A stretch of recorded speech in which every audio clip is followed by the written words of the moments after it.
ቤተ ክርስቲያን ዘይኮንና ንቃወም ዘለና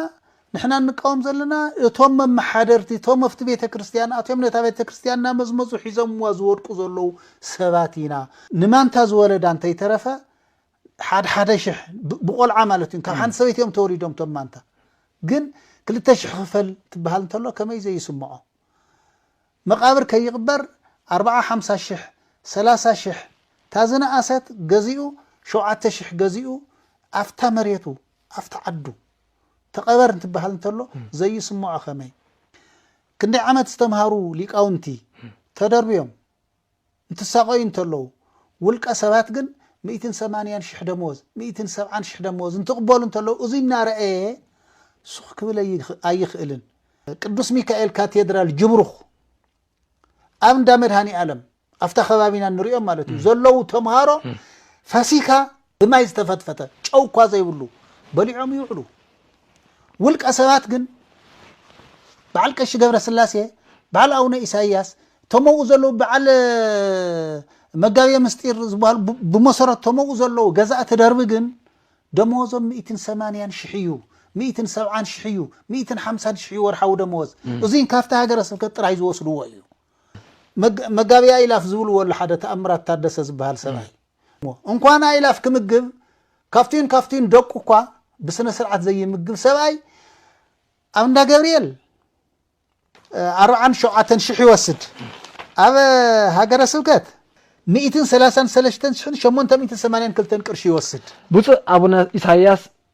سرح مدب ليك باباس حساب وطري الله دموز 180 شح ملاك برهانات قبر سلاسي حشه سرح مكايدي حساب وطري الله دموز 160 شمونتن شح مجابي مس وياريد مبرهاتو يبل دموزهم 140 شمونتن شح بكرة جهان ونك وبحدا هو الناس حافي دموزون 159 شح كابتي دموز اتل الناس دموز وزورة جنة زنبة يبهلا صريت سرحتني أيان 30 شح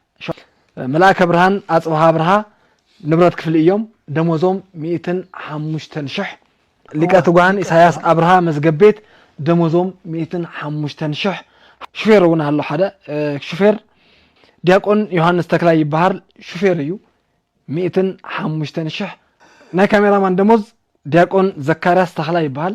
كاميرامان يو دموزو 50 شحن 370 تنبر زي ناي مقاله هاجر سبكت يو وغن يوم زقصرو مرداتا اشي ازوم تخلاي زبل سم زلوم دق حفتو من اون إسحاقياس يوم ناي اون إسحاقياس مالت اون إسحاقياس بمسرته كذا يخعد خان تيولو اي قصرن ازيا يقصر ينتيلم ملحاسي تقرص مجمريا سب قصر تمص انتلو ليق ديخا تماهير كاديخا بحال نغرو ما يسرحن قد قصر حدا غوبو زقبالو قش قبر سلاسي عنق احري حدا ناي حلقه دبر قصر تخوين 500 شح كمصلو توم قش قبر سلاسي زبلك زلخو سرح مكايدنا يمقاله ገንዘብ ሞኒየም መሬት ጉቦ ይዋሃወለው አብደብሪ ቅርሽ ስለሰአኑ ቶም ወለዶም ነባር ትሕስተ ስለዘለዎም ቦሉ 400 ካሬ ስለዘለኩም 400 ሃውንሞ ደቅኩም ቆጽረልኩም ኢሎም ቶም ደቆም ናብቲ ደحና ቦታ ከእቱሎ ማለት ተንደحና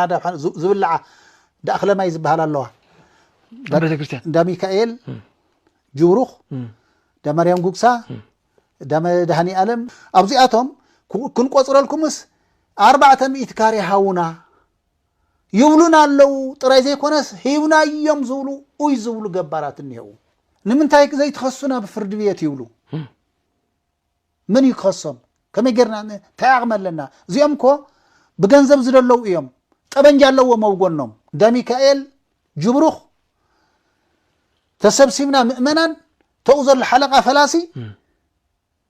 ፖሊስ ጸውዒ ሓኒቆ ሲድና ክልተ መዓልቲ ሰለስተ መዓልቲ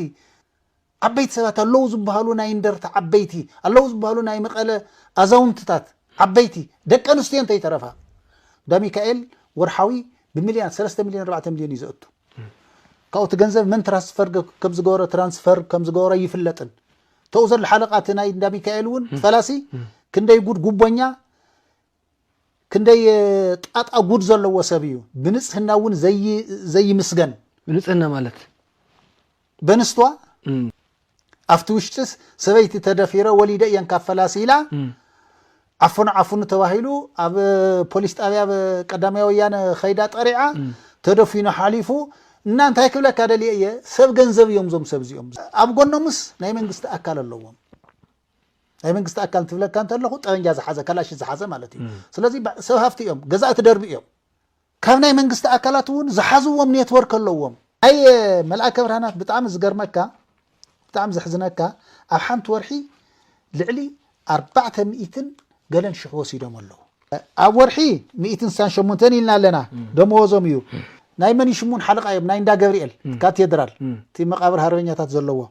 ካብኡን 47370 ይወስዱ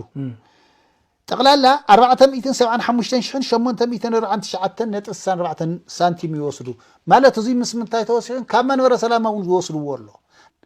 ብቕዓት የብሉ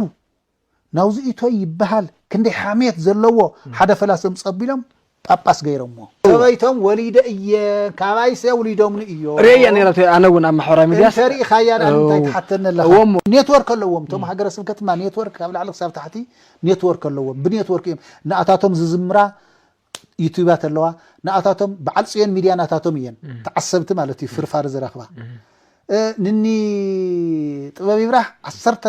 14 ሚልዮን ንዓመት ሂቦም ነይሮም እዮም ካው ሰዋስው ዝበሃል ካለ ቶም ብልሕ ዝበል ማ ይወቅቱምዎም ብገንዘብ ማለት ገንዘብ ስለ ዘሎ